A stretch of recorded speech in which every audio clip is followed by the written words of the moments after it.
ये मस्जिद तूबा है कराची की।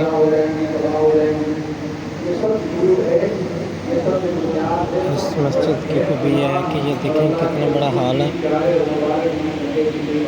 और इस पूरे हॉल में कोई पिलर नहीं है। कितना बड़ा हॉल है और इसमें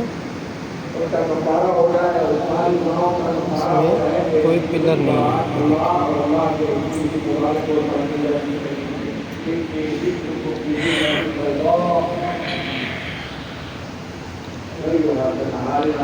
ये तूबा मस्जिद है और इस मस्जिद में ये जो इतना बड़ा हॉल है, ये गुंबद बना हुआ है।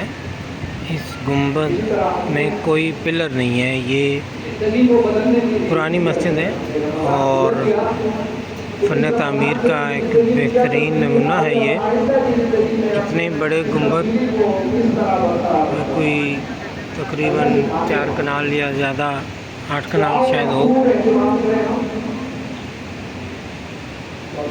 4 कनाल से तो ज़्यादा ही लग रहा है रकबा। इतनी बड़ी छत है, एक गुंबद बना हुआ है और बस एक ही गुंबद है, कोई पिलर नहीं है इसमें।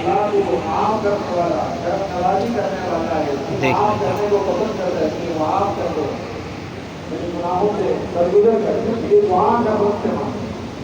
आखिरी में अल्लाह से जबरदस्ती अपनी मफरत करवाए।